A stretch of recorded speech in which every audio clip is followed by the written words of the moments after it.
Bem, eu estou com o pastor Joel Engel. O pastor Joel Engel é o líder do Ministério Engel, líder também do Projeto Daniel, do Conalic, é um conferencista nacional, internacional, também faz parte de vários grupos, várias entidades, inclusive uma com Israel.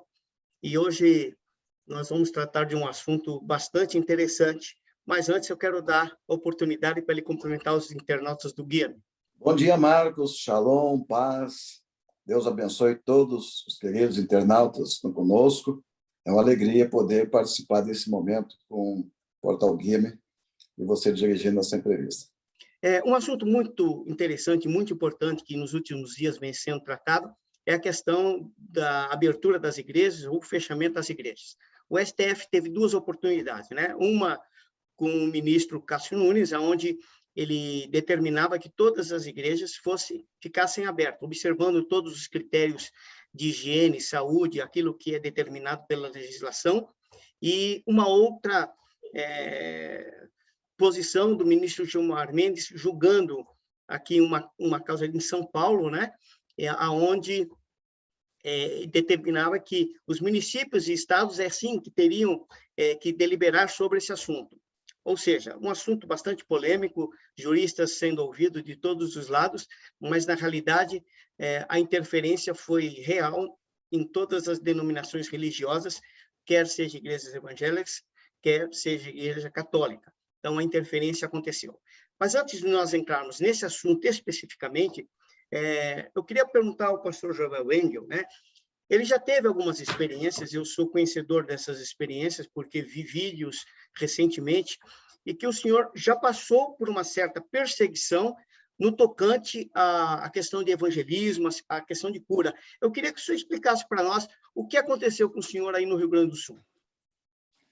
Então, em 1985, eu comecei meu ministério e na área de evangelismo, multidões de pessoas, muitas curas, milagres, e Deus visitou a nossa cidade em 1987, quando veio sobre Faxinal Soturno uma bola de fogo, um Pentecostes que atingiu nosso povo e toda a igreja, eu digo igreja, as pessoas que estavam se convertendo, que ainda não eram batizadas no Espírito Santo, elas foram cheias do Espírito Santo e começaram a pregar nas ruas, nas praças. Então, houve uma manifestação da glória de Deus muito grande, de curas e milagres, e logo veio a retaliação. Então, de 85 em diante, eu enfrentei um processo, na verdade, vários processos. Naquela época não havia liberdade de culto como hoje. A religião predominante do Brasil não era evangélica, então não tinha essa liberdade de culto. E durante 3 anos e meio, eu respondi um processo na justiça em Faxinal Soturno pelo crime de estar curando os enfermos, né, em nome de Deus. Eles colocavam nos jornais que, na verdade, é curandeirismo. Então, foi uma pressão violenta para parar a pregação do evangelho, numa época que foi antes da Constituinte. E esse processo, inclusive, foi levado à Constituinte por deputados da época que apresentaram na Constituinte e defenderam a liberdade de culto em nossa nação. Então, só depois desse processo que veio, né, a Constituinte nos garantia esse direito de liberdade de culto. Antes disso, Marcos, todas as vezes que nós fomos pregar naquela região, ou os lugares ali, muitas cidades, que o prefeito mandava apedrejar as pessoas, a polícia prendia o pregador. Só na cidade de Faxinal Soturno, o comandante da Brigada Militar da época me falou que mataram 6 pastores. E um deles, quando eu cheguei, estava preso 6 dias com pão e água, até que um deputado, veio buscá-lo. Então, era assim o panorama naquela época. Era difícil e havia não só prefeito, como juiz, promotor, que impedia a pregação. Por exemplo, Faxinal Soturno, era proibido pregar na praça. Então, nós fomos pregar lá atrás do cemitério, numa casinha, nos fundos da casa. de Dona Hermínia, que era uma lavoura. E ali passou a ter a frequência de muitas pessoas que vinham de ônibus, pessoas vinham em maca de várias regiões. E quando chegou um número assim, mais de 500 pessoas, depois foi para 3.000 pessoas, as autoridades eles enlouqueceram. Eles tentavam impedir de todas as formas. Eu fui para a delegacia várias vezes, o delegado me intimou várias vezes, e até houve, nesse momento, aí uma coisa bonita, que na cidade de Dona Francisca, o delegado se converteu, na época, né? O delegado, porque eu estava pregando no cinema, Dona Francisca, que hoje nós colocamos uma Bíblia na praça do novo prefeito, mas estava pregando no cinema e aumentou muito o número de pessoas e houve aquela perseguição. E Deus me revelou, eu estava no hotel e Deus falou comigo, vai lá no delegado e leva uma mensagem para ele. Eu só tinha um folhetim meio amassado, eu levei para o delegado, doutor Ageu, e eu disse, doutor, eu vim aqui trazer um folhetim. Quando ele soube que eu era pastor, ele ficou assim, você é aquele pastor que está pregando ali? Sim. Mas você está curando os doentes e tal, isso é crime e tal, tem uma ordem de prisão para você. Eu disse, não, não é crime, não. Eu não estou curando ninguém, é Jesus que cura, eu apenas leio o livro. Então, usaram essa desculpa, eu leio o livro na praça e Jesus cura. E ele, naquela luta, ele estava com um problema no nariz, e toda hora ele colocava gotinhas. Eu perguntei para ele, o senhor está com algum problema no nariz? Ele disse, sim, eu estou com uma doença no negócio aqui e tal. Eu não quer experimentar? Então, Jesus cura esse nariz aí. Depois de um tempo, ele pensou muitas vezes, e daqui a pouco ele pegou a arma e colocou na mesa e disse, tá bom, o que você vai fazer? Ah, eu só vou ungir seu nariz, pedir para Jesus curar. Na hora, Jesus curou. Na O mão do delegado, curado. ele ficou, e ele ficou meu amigo. Aí levou 2 horas aquela conversa, a esposa dele chamava para almoçar, ele não saía dali. Resultado, ele disse, eu vou segurar isso aqui enquanto eu puder essa hora de prisão, mas você vai ter que sair da cidade para não ser preso. Aí eu disse, doutor, eu vou lhe falar algo que o senhor precisa saber, que todas as autoridades precisam saber. A minha missão é muito maior que isso. Ainda que me tirasse a vida aqui, eu não ia desistir, não vou embora nunca. Eu vou enfrentar. Ele disse, não, mas tá, o padre, o prefeito, todos estão unidos para acabar com você. Eu digo, pois é, mas assim mesmo eu vou ficar porque vale a pena. Nem que seja para ganhar sua alma. Aí ele se emocionou muito, Marcos. Então, eu aproveitar para dar esse pequeno recadinho para a igreja também, que a perseguição faz muito bem, ela traz algo muito poderoso de Deus quando a gente enfrenta a perseguição. Então, aquele delegado foi a primeira autoridade na região que aceitou Jesus e ficou. Ele disse, vou fazer 3 orações por dia. Ele fazia 3 orações por dia, eu vou orar por você. E aí ele falou, mas você precisa arrumar um advogado, porque os caras vão prender você, vão impedir você de pregar. Aí eu disse que nem o apóstolo Paulo, né? Eu sei que em cada cidade que eu vou, eu só tenho isso aí, pedradas e processo, mas eu não vou com advogado nenhum, vou com o advogado Jesus. Eu disse, não, mas Jesus não funciona aqui. Diga aí que o senhor está enganado. A Bíblia diz em Mateus 10 que nós seremos levados aos tribunais para dar testemunho de Jesus. Então, não vou levar advogado, nem vou levar Jesus. Aí ele falou assim, aí eu disse para ele, ele insistiu, eu disse, não, se eu levar um advogado, o senhor vai achar que o advogado é bom. Mas se eu for com Jesus, o senhor vai ver que ele nos tira do tribunal. Isso é uma lição para essas autoridades saber que Deus existe e que ele está dentro dos tribunais. E os tribunais que me julgarem serão julgados pelo Senhor. E passou um tempo, ele foi perseguido, ele teve muitas retaliações, perdeu o cargo dele de vereador, de delegado e tal, foi afastado pela perseguição porque ele me apoiou. E um dia, Marcos, eu estava lá sendo processado em Faxinal, que é a cidade vizinha, e um dia Deus falou comigo, vai lá que o delegado precisa de você. Aí pensei, mas como que eu vou chegar na casa do delegado 10 da noite, 11 da noite? Se eu, uma vez na vida, falei com ele. Mas eu obedeci, encostei a minha Brasília velha do lado, na contramão, do lado da casa dele, no escuro. Passou um tempo, chegou o filho dele da escola. E olhou, o seu pastor está aí? Então... E daí a pouco ele voltou. Disse, meu pai está te esperando lá. Aí, está lá na sala. Ele estava com um litrão de uísque, uma arma de cima, e bebendo. Ele disse, olha, eu falei para Deus, ele disse para mim, eu falei para Deus hoje, que se existisse Deus, que ele te mandasse aqui. Se você é um profeta, que Deus mandasse aqui, porque hoje estava pensando em chegar a minha vida. Aí expliquei para ele, ministrei, e disse para ele, Deus vai lutar por você. E eu vou enfrentar o processo, que eu já estou sendo processado, acusado de curandeirismo. E você vai ver Deus julgando o juiz, promotor e tudo mais. Você vai saber que Deus é maior do que todas essas autoridades. Todas as autoridades. Então, ele aceitou Jesus, orei por ele outra vez, e foi uma experiência marcante no meu ministério, na primeira cidade, que é Dona Francisca, onde meu pai nasceu, viveu a família, e na cidade vizinha, Faxinal Soturno, todo culto que a gente ia era barrado.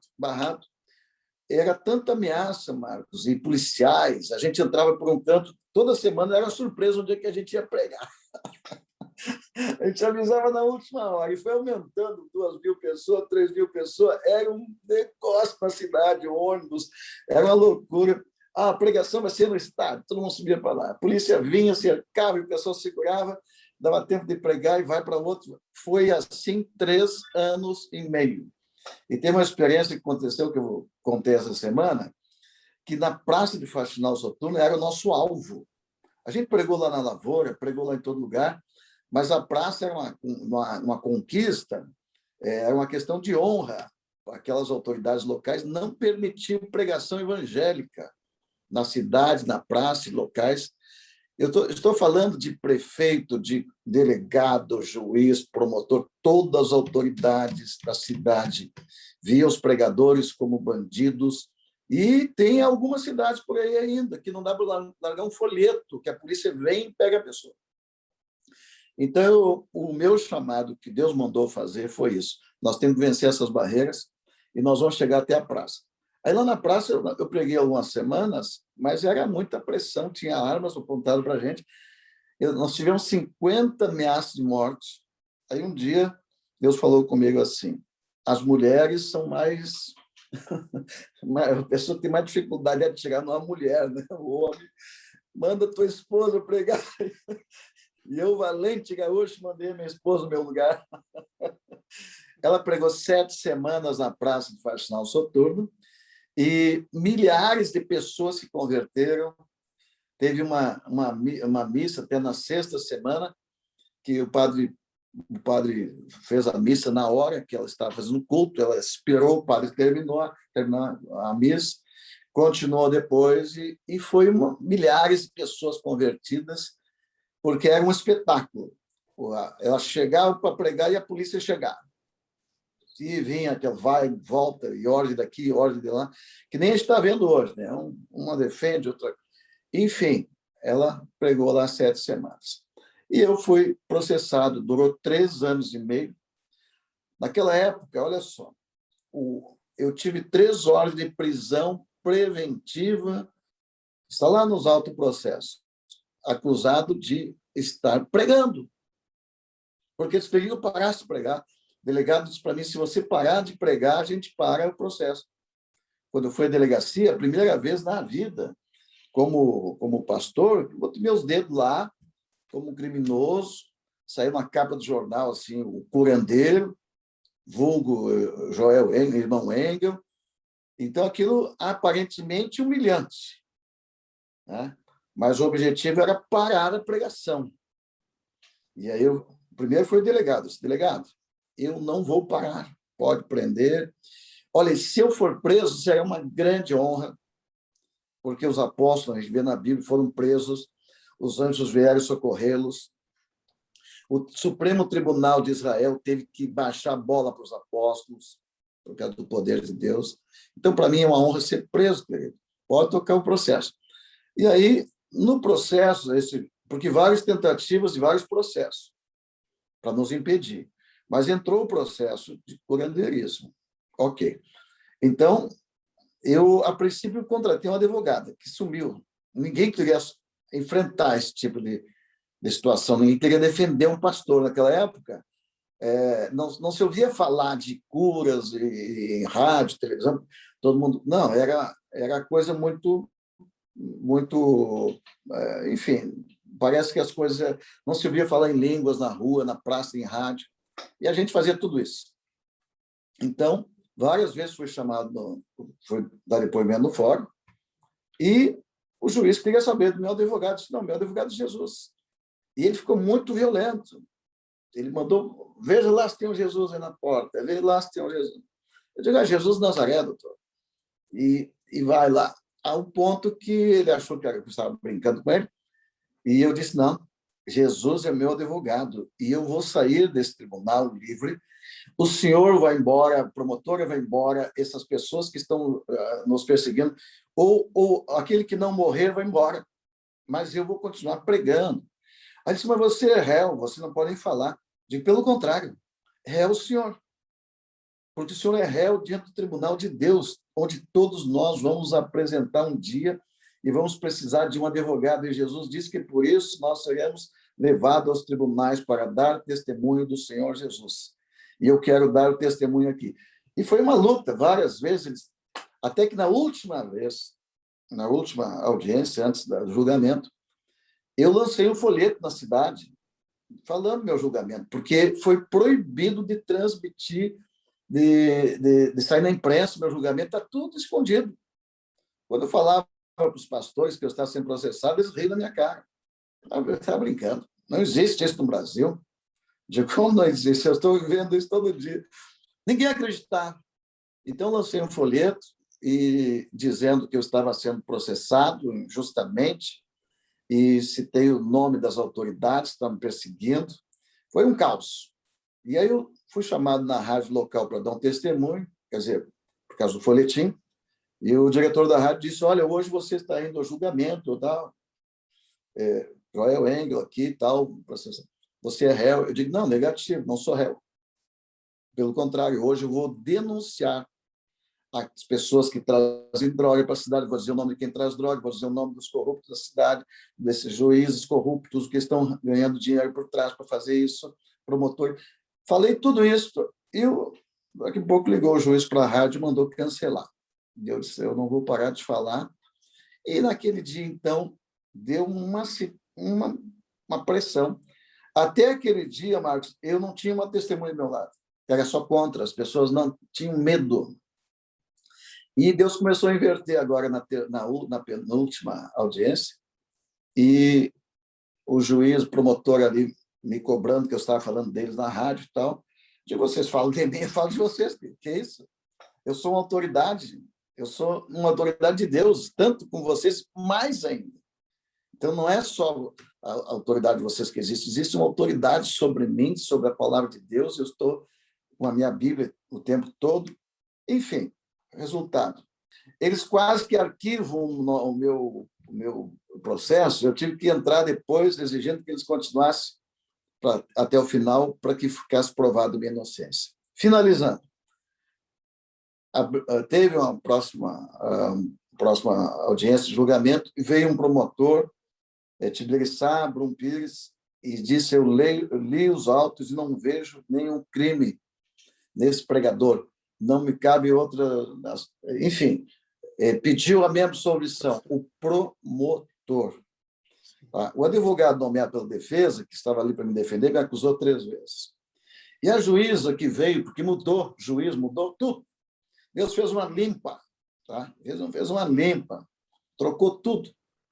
E a juíza Denise de Oliveira César deu uma sentença que foi um cartão de visita para mim, um atestado de idoneidade, dizendo: esse homem é o ministro de Deus e as curas e milagres acontecem em nome de Jesus, pela oração da fé.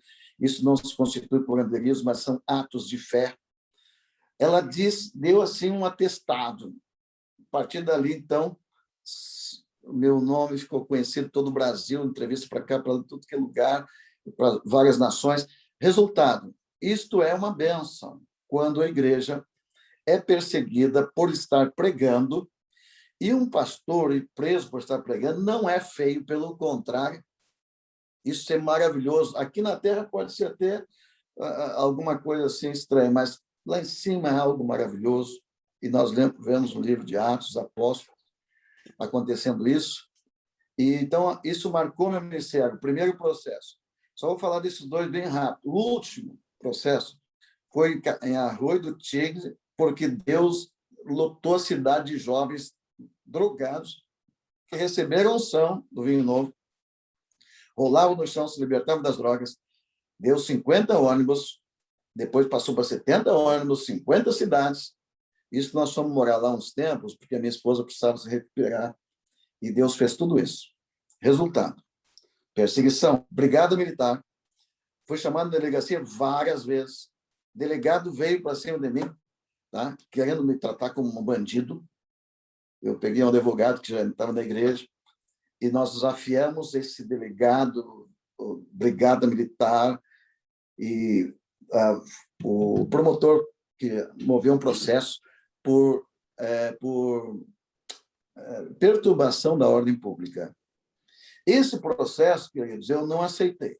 O primeiro foi por ingenuidade.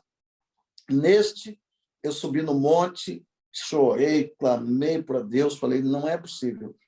Uma cidade onde, há 80 e poucos anos atrás, mataram mais de 100 pessoas porque estavam falando em línguas. O exército matou, fuzilou. Tem um filme chamado O Grito de Bamo, que é uma curta-metragem, e ele mostra isso. Então, ali naquela região onde jorrou sangue inocente, igreja, Deus me levou, então Deus falou comigo lá no monte. Isso tudo é um principado que está matando, impedindo as igrejas, e eu te trouxe aqui para te lutar contra ele. Então, eu me posicionei. Não fui nenhuma audiência. Toda vez que eu recebia uma intimação do promotor, eu rasgava na frente do oficial de justiça. E disse para ele, leva lá para o promotor, disse para ele que não tem homem aqui que vai me processar. Porque uma pessoa que vai processar da forma que vai processar, ele tem que ter moral. Fecharam várias igrejas, é um ato de absurdo dizer que a igreja está perturbando a ordem pública. Nós temos ordem da brigada do prefeito, autorização para fazer culto na rua. Que história é essa, botar a brigada para cima da gente, a polícia? Resumindo, foi tão grande o mover que moveu o secretário de Segurança do Estado, na época, foi lá ver o que estava acontecendo. Quando ele chegou, Deus me deu uma revelação para ele, caiu de joelhos chorando, foi para o culto. Foi lindo de ver, porque todo culto que se fazia no Arroio do Tigre, no Tigrão, no pavilhão, a brigada militar vinha e queria expulsar os ônibus da cidade. Manda os motoristas encostar lá fora da cidade. Elas queriam interromper uma celebração. E, naquele dia, o secretário de Segurança estava no culto. E a minha esposa, toda vez que vinha esta comandante da brigada brigar com ela, em cada culto ela tinha que enfrentar com o comandante, que era uma mulher. Naquele dia, a pastora Mara disse, olha, comandante, hoje eu vou chamar um membro da igreja para tratar com você sobre esse assunto aí que você está querendo impedir o nosso culto. E elas podem chamar, porque não sei o quê. Então, chegou o secretário de Segurança do Estado e se apresentou para o comandante, xingou ela, ele falou assim, pastora, diz para onde tu quer que eu transfira essa comandante, eu vou transferir delegado, vou transferir comandante, porque estão mexendo com o meu pastor, com a minha pastora, agora eu sou dessa igreja. Então, foi algo maravilhoso. E no outro dia teve uma reunião lá para mim decidir, esse onde é que quer que transfira esse pessoal. Aí eu passei pela tropa lá e disse, olha, secretário, eu quero que todo esse pessoal aí que persegue a gente, eles têm que ir para um lugar, qualquer, manda. Né? Eu digo, não, eles têm que ir para o céu. Eu quero abençoar eles, liberar eles, porque eles não sabem o que fazem. Eu quero abençoá-los. E aí, outro dia, ele transferiu de qualquer forma o delegado, e o processo que eu estava enfrentando ali era por perturbação da ordem pública, por fazer culto, muita gente, barulho e tal. E o juiz da cidade presenciou tudo, o outro advogado da cidade quis me defender, resultado. Aí o juiz puxou um documento, disse, aqui, ó, já estava liberado o pastor desde ontem, só esperava o promotor da palavra. Então, queridos, eu acho assim, minha experiência, eu acho maravilhoso servir a Deus, tem resistência, a resistência virá, mas essas pessoas que causam resistência e são um instrumento do inimigo, eles têm uma chance de se converter, e o segundo, o juízo de Deus. Então, eu vi, em Faxinal Soturno foi uma devassa, o que morreu de pessoas que se levantaram contra a igreja. E aí outros começaram a pedir perdão, e hoje é uma paz. Dias atrás, o prefeito de Faxinal me chamou e disse, profeta, há 30 anos atrás eu estava assistindo teus cultos ali, a polícia, todo mundo cercando, e você disse que um dia viria uma geração que iria amar a palavra e haveria paz na cidade. A cidade será chamada a cidade de justiça. E hoje a cidade tem paz, e eu sou parte daquela geração, e ele pediu para colocar a Bíblia na praça, a Bíblia já tem uma lá, inclusive hoje, pediu para colocar na agenda da prefeitura nossa oração, que já está há 35 anos, oração 24/7, na agenda da prefeitura. Então, hoje, meu filho mora lá, o Tiago, tem amizade, comandante da brigada, juiz, promotor, todos faz um trabalho bonito, lindíssimo, nessa pandemia, está distribuindo alimentos. Então, o evangelho chegou, houve transformação, houve vitória. Estas coisas que aconteceram, primeiramente, autoridades, nós respeitamos e honramos. Só tem uma coisa que nenhuma autoridade da terra pode tocar em mim e na palavra, é me proibir de pregar e cultuar a Deus. E esses que usam da autoridade para proibir, ou se convertem, ou estão liquidados. Eles não permanecem e não permanecerão. É isso, Marcos. Falei muito, mas é bastante coisa. Se falasse pouco, não seria você. Reduziu Então, mais. é verdade. Pastor, eu estou sabendo, né, através de várias lideranças, que o senhor tem se encontrado virtualmente, né, com inúmeras lideranças, centenas de lideranças já há algum tempo, fazendo várias reuniões, né, justamente tratando desse assunto da questão das igrejas fechadas, né? E o senhor tem falado nessas reuniões sobre o juízo de Deus, né? Eu queria perguntar para o senhor o seguinte, por que devemos esperar o juízo de Deus para o governo corrupto do homem nesse tempo e não só no julgamento final? Isaías, capítulo 1, verso 26, tem uma profecia que eu lancei, e nós chamamos todas as torres de oração do Brasil. Tivemos assim, muitos apóstolos de todo o Brasil nessas reuniões. Tivemos a participação da profeta Cida, que também tem torres em todo o Brasil e na América Latina. Envolvemos as torres de oração de Israel. Por quê?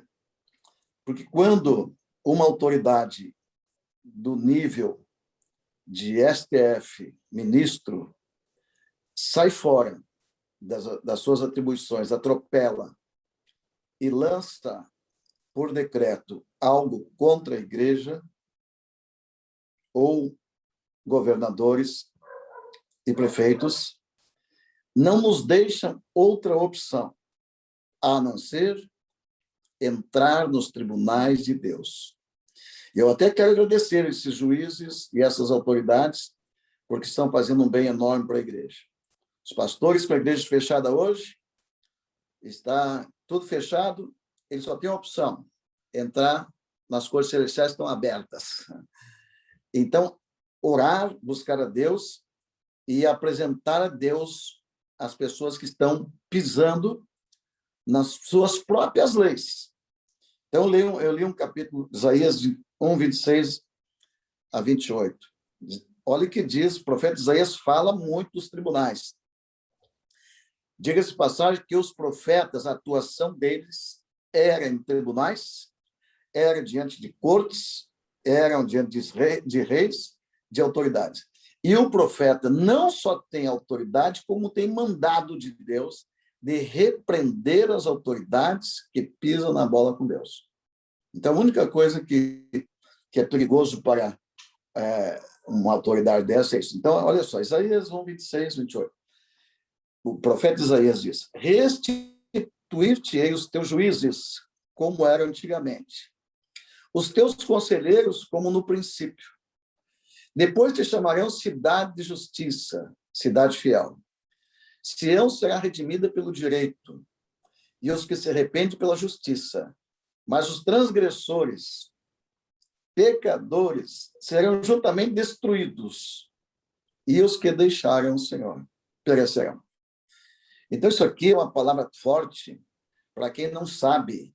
Os primeiros juízes de Israel eram anciões, que no Novo Testamento fala presbítero, mas é anciões igual. Quem eram os anciões? Homens de Deus, com o caráter de Cristo, né? Tinha que ter uma vida, tanto bom testemunho com os de dentro como de fora, era uma exigência enorme para ser um juiz. O primeiro grupo de juízes foi instalado, ou foi ungido por Moisés, 70 juízes, que é o Sanedrim. Então, Moisés julgava. Então, observe bem, antes de ter um tribunal de juízes, havia um profeta, e eram os profetas que julgavam. Então, a maior autoridade aqui na terra, é bom que se saiba, se diga, hoje é a igreja a maior autoridade, mas a maior autoridade é o profético, o profeta de Deus. Então, cada vez que os tribunais pisaram na bola, é aqui, ó. Então, vou citar algo que aconteceu na Bíblia para as pessoas entenderem que não precisa esperar muito tempo para Deus julgar esse tipo de coisa.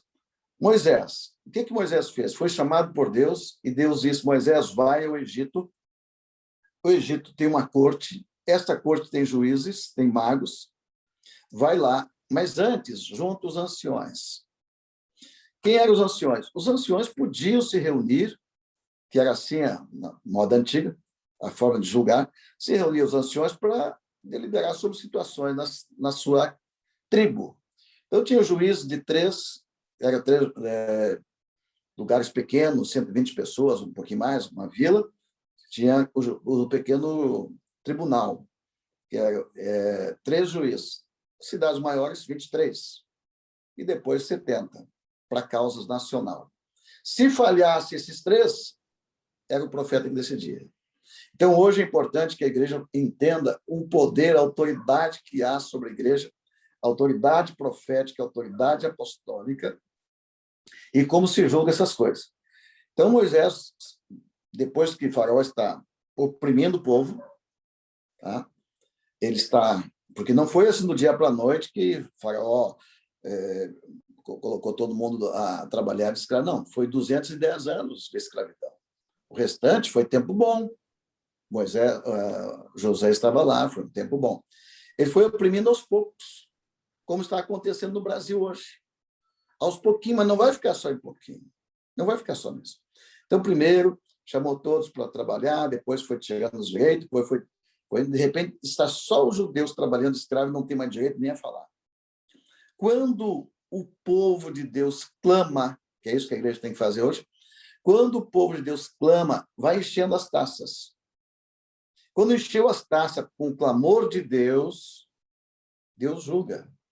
Mas primeiro, antes de Deus julgar, tem que ter aqui na terra um tribunal de homens de Deus. Então, quando nós oramos na igreja, cada vez que nós entramos em oração, Jesus deu vários exemplos da viúva que foi ao juiz, pediu para o juiz julgar a sua causa. Então, a nossa oração, ela entra no tribunal de Deus.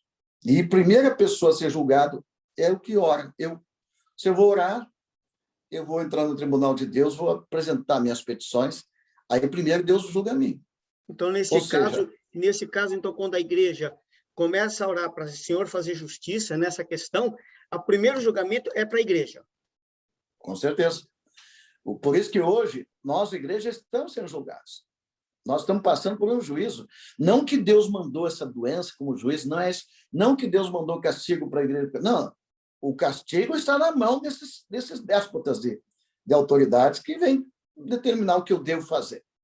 Entendeu? O que me irritou muito nesses dias não foi fechar a igreja, porque quando veio a pandemia, uma semana antes de alguém decretar fechamento das igrejas, nós já fechamos para culto público aberto. Por quê? Eu vou proteger o nosso povo. Nós sabemos o que está aí. Agora, hoje nós sabemos o que está aí. Sabemos que tratamento precoce resolve levantar a imunidade, a pessoa está preparada, e que é uma coisa que vamos ter que passar a enfrentar. Já enfrentamos a gripe, já tantas coisas, e vencemos, né? Mas agora alguém determinar que eu devo fazer culto ou não, calma aí, cara. Não, para aí, passou dos limites, eu vou reunir os juízes. Então, esses juízes, vamos falar, apóstolo, profeta, evangelista, pastor, mestres anciões da igreja, pessoas que oram, eles formam um pequeno tribunal. Todos nós temos um tribunal aqui dentro, todo mundo tem capacidade de julgar, não é verdade? A pessoa, isso está errado, isso está certo, todo mundo tem isso aí. Mas precisa ter o testemunho de 2 ou mais. Então, olha o que Jesus fala. Em Mateus 18, Jesus ensina. Ele está falando como um judeu, ensinando o pequeno tribunal, tá? Dizendo assim, se 2 ou mais concordarem na terra, está falando de julgamento. Se 2 ou mais, porque não se pode fazer atos, como é que é, monocráticos. Entendeu? Nenhuma autoridade, por Deus, nem Moisés podia. Ele precisava reunir primeiro o grupo. Nem Elias, para trazer fogo do céu, matar, ele teve que chamar os 12. Por quê? Isso chama-se tribunal de Deus. Jesus disse que tem que ter 2 ou mais testemunhas. Então, não havia julgamento em Israel se não tivesse 2 testemunhas. Então, isso é importante. Então, um grupo de oração, ele está já levantando um tribunal. E hoje, toda a igreja orando, vai acontecer, então, que Deus vai estabelecer, já começou, estabelece o tribunal dele para julgar aqueles que a igreja está pedindo justiça. Ok? Então, nós, como líderes, intercessores, devemos orar. Eu não posso chegar lá e bater, nem ser mal educado com Gilmar Mendes, como Fachin, qualquer outro. Não posso. Tenho que respeitar aquela corte, porque é um lugar de autoridade. Mas eu posso, sim, dizer para eles que a mão de Deus está sobre eles e que Deus vai julgá-los. Da mesma forma como eles estão julgando, determinando, Deus vai julgá-los. E nós, como igreja, devemos apresentar todos os seus crimes, todas as coisas erradas, para Deus julgar. Eu não sei o que está acontecendo lá atrás, mas Deus sabe. Eu não sei onde estão errando, mas Deus sabe. Então, a igreja está hoje como no livro de Atos dos Apóstolos, em que havia perseguição, e lá no capítulo 5 de Atos, Pedro vai preso, né? Mas a igreja estava orando. Capítulo 12, de novo, e diz que a igreja orava incessantemente. Então, esta igreja primitiva sabia entrar nos tribunais de Deus com a sua oração. Porque no tribunal tem o acusador, o promotor, tem o defensor, né? Tem o advogado de defesa, tem o juiz, tem as testemunhas. E a Bíblia diz que a igreja vai julgar até os anjos. Então, nós devemos julgar nossas causas. E esses tribunais que Moisés levantou, eles decidiram. Então, vamos refazer a história aqui. Moisés chega lá e vê a opressão e diz assim, eu quero falar com os senhores. Ele tem um decreto para entregar. Ele tem uma palavra. E esta palavra que nós lançamos para o Brasil. Então, lá vai. Palavras às autoridades, palavra aos governadores, palavra aos prefeitos, que todos nós precisamos levar. Deus mandou Moisés reunir os anciões e ir até a autoridade maior do Egito. Qual a palavra de Deus? Deixe meu povo ir, para que realize cultos para mim, me sirvam. Foram 10 vezes. 10 vezes. Cada vez que me lembro, tem 10 juízes contra a igreja, né? Tem um a favor. Então, 10 vezes. Então, isso é profético.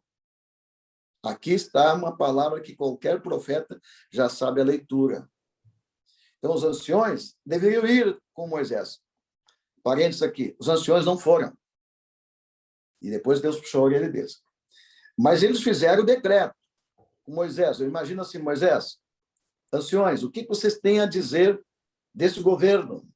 A gente é chicoteado, as crianças não podem sair, não temos direito à propriedade, estão nos tirando tudo. Apresentar suas queixas. E Deus ouve. E o profeta, então, passa para Deus. É assim que está o povo, Senhor. Então, o trabalho do profeta é vir, olhar. Por isso que quando um profeta vai para o tribunal, é uma bênção. Por isso, quando senta alguém me falou assim, você não tem medo que o STF lá te manda prender, porque você falou que seria uma honra. Queria estar frente a frente com eles. Por quê? Porque assim como me julgar, serão julgados. Entendeu? Assim como fizeram contra os profetas, veio contra eles. Então, é importante que o profeta tinha que entrar na corte e, primeiro, reunir os anciões. Então, hoje, os anciões, nós apresentamos anciões de todos os estados brasileiros, nós reunimos pelo Zoom e apresentamos a palavra. Está escrito aqui que Deus vai julgar o governo iníquo que está oprimindo o povo. Então, se o meu povo, que se chama pelo meu nome, se humilhar, orar e buscar se converter os nossos caminhos, Deus ouvirá a oração do seu povo. Então, isto é um tribunal. E nós montamos o tribunal. Então, Moisés foi lá, disse, assim diz o Senhor, Faraó, deixe meu povo ir para que faça um culto. Então, eu queria dizer aos queridos, às autoridades que proibiram o culto, vocês estão na mira de Deus. E está havendo já o juízo, é só contar os dias e você vai ver caindo como um dominó, um por um. Porque Deus manda os profetas avisar. A palavra de Deus está aqui. Deus quer culto, não é eu que quero. Pelo contrário, quando veio a pandemia, mandei fechar a igreja para não ter culto, para ajudar o prefeito. Mas se o prefeito vier me mandar, eu não fecho. Se o governador vier me dar uma ordem para fechar, não fecho. Mas o bom senso meu e dos pastores é que a gente deveria fechar para evitar a contaminação, porque a gente deveria entender o que se passava. Então veio a ordem de tudo que é canto do mundo para fechar. Mas cadê a mudança? Onde está a melhora? Não mudou. Então tem gente manipulando aí por trás e nós precisamos se posicionar. Então, finalizando, Moisés, que é o nosso exemplo, foi até o faraó e determinou a vontade de Deus que tenha culto.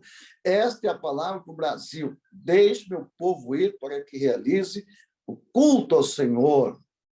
É uma palavra de Deus, é um decreto. E ai daquele que proibir isto, vai se ver com a mão de Deus. Então, vamos lá, base bíblica. Lá, o faraó, Deus disse, Moisés, não é na primeira vez que o faraó vai deixar você ir.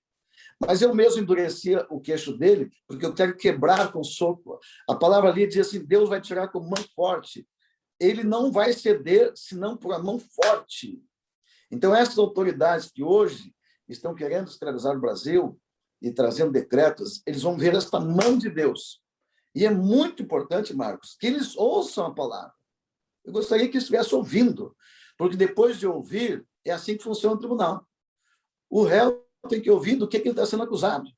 E hoje os pastores, os líderes estão acusando diante de Deus as autoridades que estão pisando na Constituição, que é um direito adquirido nosso, pisando na própria lei que eles fizeram. Ou seja, aqui tem uma base para Deus julgá-los.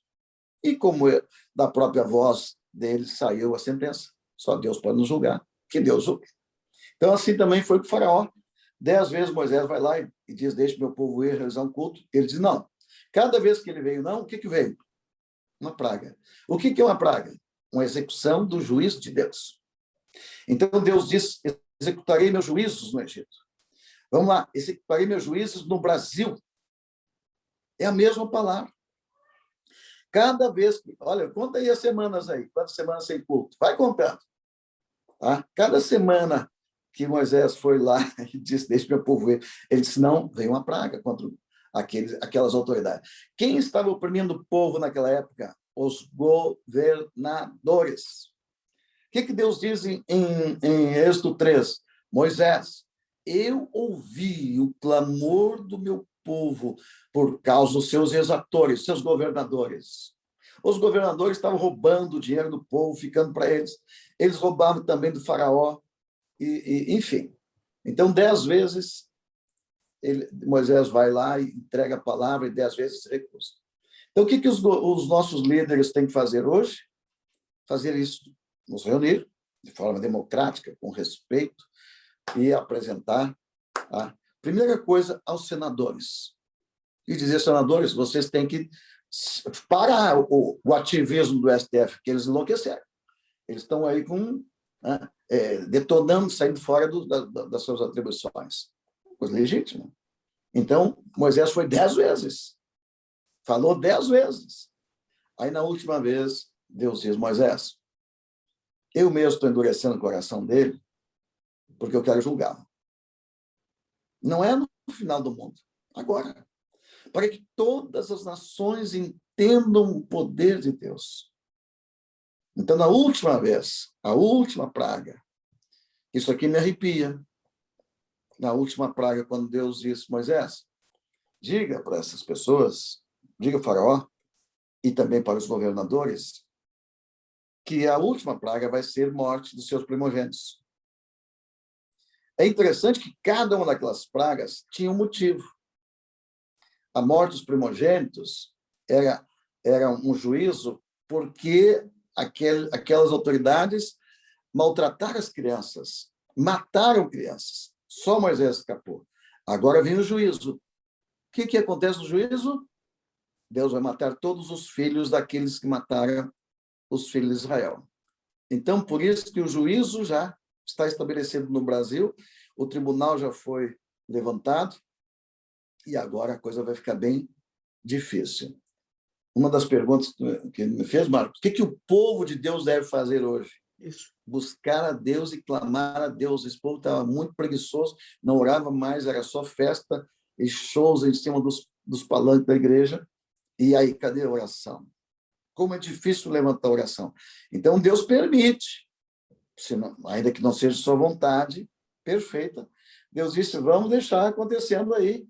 A igreja vai ter que ser sacudida e vai entrar em oração. E começou a entrar em oração. Segundo, agora, Deus vai dizer assim, até ouvi essa semana alguém falar assim, Deus está mandando juízo e está matando muitos, até pastores, com Covid. Queridos, se fosse o juízo de Deus, seria direcionado para pessoas específicas, mas a mesma coisa está acontecendo com pessoas boas e pessoas que não são boas, não importa.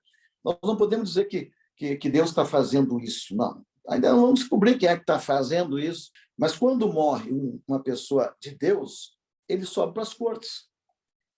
Então, os sábios, eles falam assim, quando Deus permite a morte de um justo no meio de uma catástrofe, uma calamidade, e pelo menos 1000 injustos vão se beneficiar daquela morte. Porque se um vale por 1000, morreu um, Deus poupa 1000. Então, isso é muito interessante para consolar as pessoas que nós vimos muitas pessoas maravilhosas, homens de Deus, partindo dessa situação toda que nós vivemos. E a gente pergunta, mas o que está acontecendo? Está acontecendo uma reunião no céu. Deus está levando filhos especiais para que haja logo esse juízo e acabe também essa coisa toda aqui embaixo. Então, Marcos, concluindo, a igreja entrando em oração e buscando a Deus de verdade, Deus vai julgar as autoridades que estão pecando contra a igreja. Isto é bom porque mostra o poder de Deus. Então, no Brasil, está para acontecer um mover de Deus extraordinário. Então, por isso é muito importante que, nesse momento, se levante os profetas. Porque o profeta não está preso a 4 paredes. A igreja não é aquelas 4 paredes. A igreja somos nós. Mas os profetas têm que anunciar às autoridades o juízo de Deus. Como eu fiz no passado. O juiz dizendo, vou te botar na cadeia, eu digo, juiz, o senhor não teria nenhuma autoridade se do céu não te fosse dado. E quem te deu essa autoridade foi Jesus. E hoje eu digo a mesma coisa para o Supremo Tribunal Federal. Não, vocês não teriam nenhuma autoridade se não viesse de cima. E quem está em cima é Jesus. Então, cuidado com o que vocês fazem com o povo de Jesus. Vocês mexeram na menina dos olhos de Deus. A maior autoridade na igreja é de Jesus Cristo. Nenhum juiz, nenhum promotor, ninguém tem a legitimidade para legislar nada dentro da igreja. Então, isto aí que me fez levantar e dizer, não. Eu respeito as autoridades, respeito o governador, respeito o prefeito. Se o prefeito me pedir para fechar a igreja, não é tudo bem, eu concordo. Mas se ele dizer, eu te ordeno fechar, eu digo, vai ordenar os teus gaúchos lá, meu cara. Aqui não. Aqui não. Mas então você vai ser preso. Eu vou com alegria. Então, olha o julgamento de Deus. Atos, capítulo 5. Os apóstolos estão pregando lá. E o Supremo Tribunal Federal de Israel, ungido por Moisés, lá no Egito, a maior autoridade na terra, uma autoridade tão extraordinária, Marcos, que um mandamento, uma lei do STF de Israel vale tanto quanto a Torá. É arrepiante. Mas eles têm esse poder. Então, este Supremo Tribunal, na época, condenou os apóstolos por estar pregando e colocaram na prisão. O que aconteceu? Eles clamaram a Deus e veio um anjo.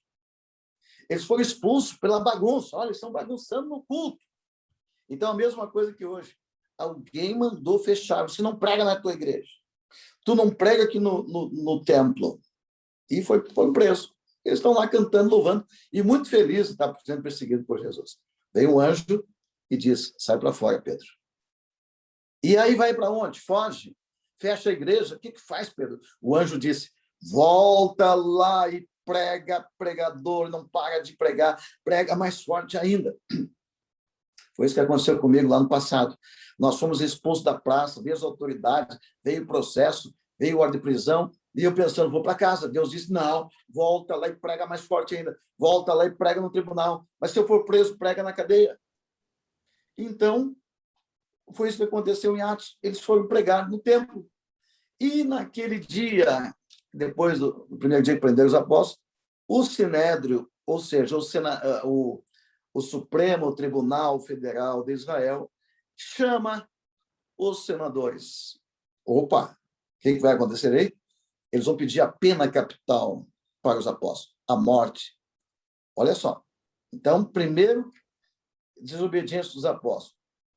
Eles voltam e aquele Supremo está ali reunido para decretar a morte dos apóstolos, mas como eles souberam que o anjo apareceu, houve temor. Então, a igreja precisa dessa experiência com anjos, com Deus, a manifestação para ter temor para os de fora e os de dentro. Aí, naquele conselho, eu gostaria de dar esse conselho para os queridos ministros do Supremo Tribunal Federal, o conselho de um membro da Suprema Corte de Israel, que chegou e simplesmente disse, Gamaliel, o maior sábio da época, membro da Suprema Corte, disse, vou dar um conselho para vocês. Tempos atrás houve movimentos aí, e a gente pensava que era alguma coisa, alguns que pronunciaram o nome do Messias, mas isso passou. Agora, estes homens que estão aí, se for coisa de homem, logo passará.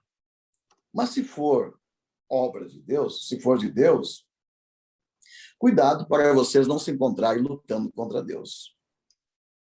Então, aquele homem deu uma sentença e eu lancei essa sentença também. Então, o que está escrito ali? Querido Supremo Tribunal Federal de Israel, vou dar um conselho. Se esta obra aí, se essa igreja aí é coisa de homens, logo vai passar. Mas se é coisa de Deus, se é de Deus, vocês estarão lutando contra Deus. Então, nesse momento, não só o STF, como as autoridades que tentam contra a igreja, estão lutando contra Deus. Não precisa nem nós julgarmos, mas está aí. Agora, a palavra foi dita. Se é coisa de homens, vai passar. Se é coisa de Deus, não passa. Então, hoje, se é coisa de homens, o conselho, os ministros que estão fazendo atividades que eu acho ilícita, como essa de rasgar a Constituição, se é coisa de homens, que eu sei que é, este conselho não permanecerá. Não permanecerá. O juízo de Deus começa e vai agir. E nós vamos ver. E quando toda a igreja presenciar isso, vamos dizer, meu Deus, que maravilha que Deus está fazendo em nossa nação, está levantando juízes honestos, está levantando pessoas idôneas, está levantando pessoas que julgam com honestidade. Então, esta é uma palavra que eu gostaria de deixar para todas as autoridades. Nós amamos as autoridades, nós queremos que todos sejam salvos, nós queremos que os ministros do Supremo Tribunal Federal conheçam a Jesus, o único Senhor Salvador, queremos que os senadores conheçam Jesus, mas também queremos que vocês entendam que Deus é juiz e julga. E esta igreja que hoje está fechada, e que hoje você determinaram que fechasse, que não cultuasse a Deus, vocês estão exatamente como Faraó, não estão permitindo um culto. Para Faraó, Deus mandou 10 pragas. Nós temos hoje um ministro que defendeu a igreja e outro votou a favor também, mas a gente sabe que não é exatamente isso. Então, nós temos 10 pragas, nós temos 11 ministros, tem um que defendeu a causa, liberdade de culto, que é um direito adquirido. Os outros, então, o que nós podemos fazer? Pastor, pegar nas mãos de Deus e esperar a mão de Deus. Amém? Estamos chegando aqui ao final, né? Já há um tempo. Eu quero agradecer ao senhor por ter participado aqui comigo desse bate-papo muito bom, dessas explicações. A gente sabe que a Igreja de Deus ela está se revelando o que é no Brasil, né? Com as suas imperfeições, mas também com as suas perfeições. Vemos inúmeras igrejas, como sempre, fazendo um trabalho social maravilhoso nessa época de pandemia, como sempre, né? Não é agora. Todo mundo é reconhecido no Brasil as atividades sociais das igrejas, né? E o bom coração dos brasileiros, né? O brasileiro ele tem um bom coração, né? E o conselho do Senhor é que a igreja continue orando mais e mais, né? E é o que nós devemos fazer, colocar Deus nessa situação, pedir que Deus intervenha, como o senhor disse, nas instâncias superiores aí da magistratura, na questão do STF, né? Que está, de alguma forma, praticando um ativismo, né? Mas nós confiamos em Deus e sabemos que Deus sempre será o maior. Deus sempre dará a resposta. Muito obrigado por as tuas experiências contadas aqui. Só foram algumas, eu sei que são muito maiores. E obrigado por participar conosco desse momento tão importante e que, com certeza, vai servir a muitas pessoas.